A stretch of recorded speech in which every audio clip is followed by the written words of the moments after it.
Paimon doesn't see anybody. Seems she's just not gonna show up, huh?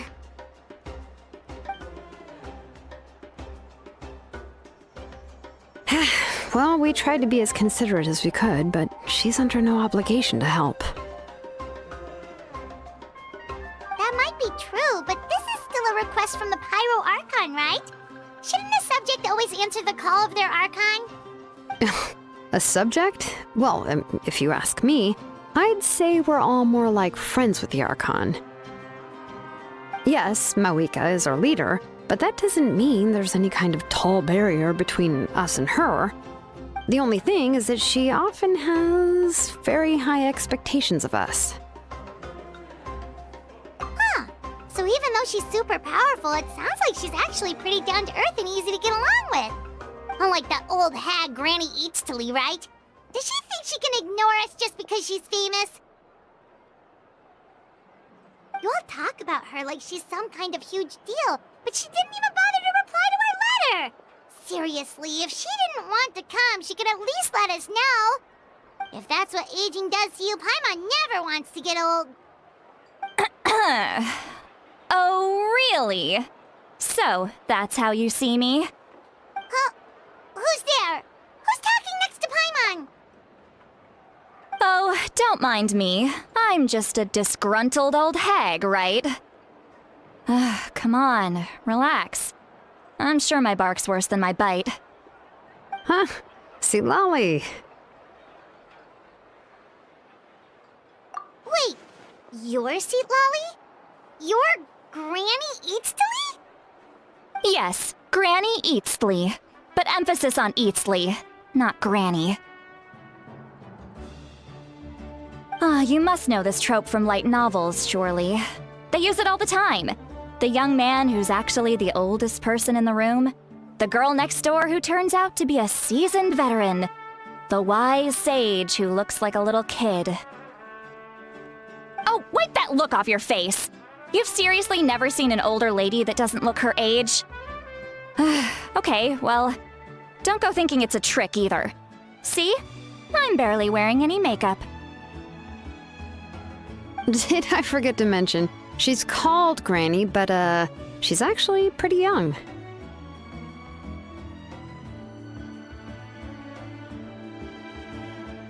It was an honest mistake. I guess we've just gotten used to it. Paimon, sorry. So, how old are you actually? What? How dare you? Don't you know it's rude to ask a lady her age? Paimon really didn't mean to offend you, it's just that... your case seems really unique.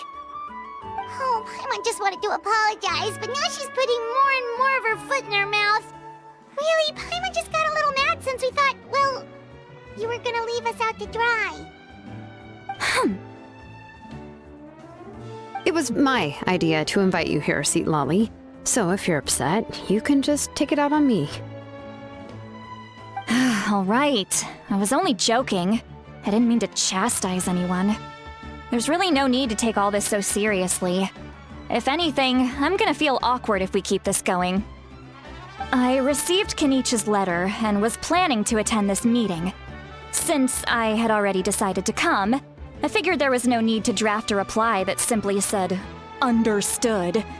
Besides, just showing up is the most important part, no? But, of course... It's also natural for people to get held up by one thing or another as they're trying to leave the house. It certainly was a bit awkward to see that everyone else had arrived before me. At first, I was thinking of quietly sneaking over, but since you were already here waiting for me, I started to think about how I should phrase my apology, only to hear you all talking smack about me. Anyway, that's the whole story. Honestly, it's not like I owed you an explanation anyway.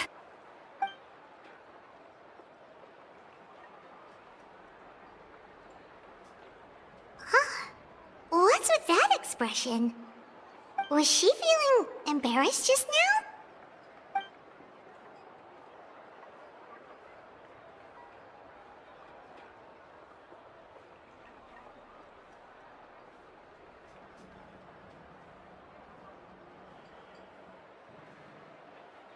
When the Masters of the Night Wind say they struggle dealing with her, I wonder if the feeling is mutual.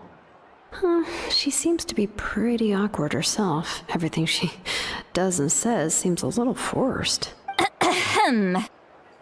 Anyway, Shilonen, I heard that you require my help in crafting an ancient name. Correct. The situation isn't like anything we've handled before. Let me explain. I see. So Mauika has asked you to forge an ancient name for an outlander. Well, that would be a first. And you've also heard all about Auroron. I must say, he's always been a good kid. I can't see him joining the Fatui of his own volition. He must have been coerced somehow. Yeah, that's why we came here to ask you. We'll help bring Auroron back if you help us solve the problems of forging the ancient name. What do you think?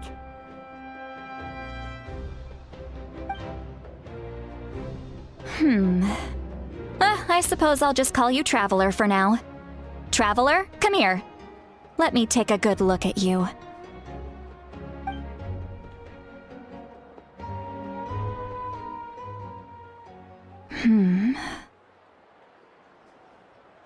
Wealth leads to unending conflicts between people.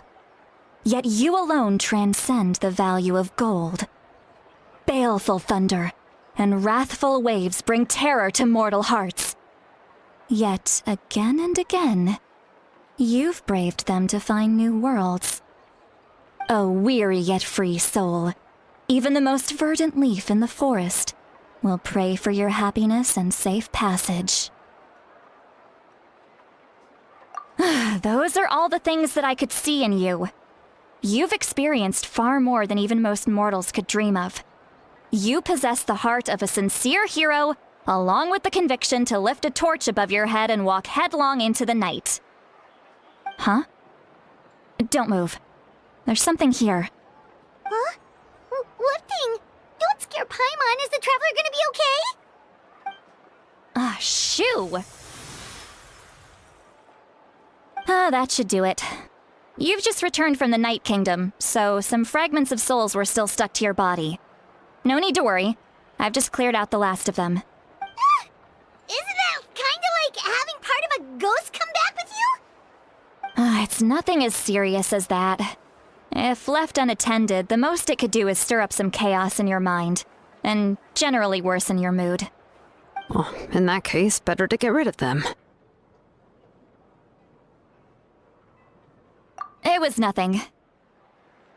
Shilonen, let's follow your proposal. Once you've brought Auroron back, I'll take you to see the Lord of the Night. The Lord of the Night? But don't we need to talk to the Wyab of the tribes? Something this important is beyond their jurisdiction. Only the Lord of the Night can decide whether we can grant an ancient name to one who does not hail from our lands. The Lord of the Night is an ancient entity that rules over the entire Night Kingdom, constantly borrowing the power of the sacred flame to combat corrosion from the abyss. Oh, so you're basically saying it's even more powerful than the Wyab of the tribes. Well, that sort of makes sense, being the Lord of the entire Night Kingdom and all. Not exactly. It's not so much that one's more powerful than the other. But never mind. That's not important. It would take too much time to explain. Just listen carefully to what I'm about to tell you. The Lord of the Night is currently in a deep slumber, and we can only communicate with its consciousness while in a trance. In other words, in a dream.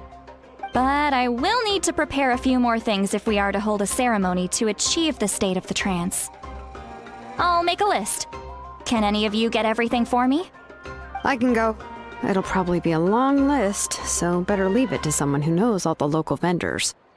Sounds good. Then we'll go with Citlali to track down Auroron. Phew, the Fatui are nothing to scoff at, so please, be careful during your investigation. If you need any help, just come find me. Yep, we'll be sure to play it safe.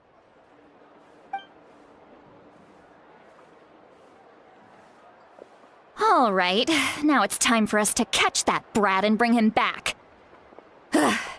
Oh, I'm sorry I made you wait earlier. It was actually because I decided to swing by Auroron's place to look for clues. He has always lived alone, and I found a broken jar in his house. There was also something off about his phlogiston aphids, which I assume is because their keeper has been gone for quite some time. And interestingly enough, I saw some slash marks in the house that did not match any of our local weapons. My guess is they were left by Snezhnayan arms. Oh, sounds like the Fatui broke into his house and took him hostage. But why would they kidnap a kid who just spends his days living in the country and raising aphids? He's only in his 20s. What would they want with him? That's not to say that I believe he's totally innocent, of course. Since he's the only one who was kidnapped out of everyone in Natlan, he must have done something to attract their attention. In any case, we'll get to the bottom of this once we manage to get him back here. I'm truly sorry to put you two through all this trouble with me. You can count on us! All right, then let's start by heading to where Auroron was seen last.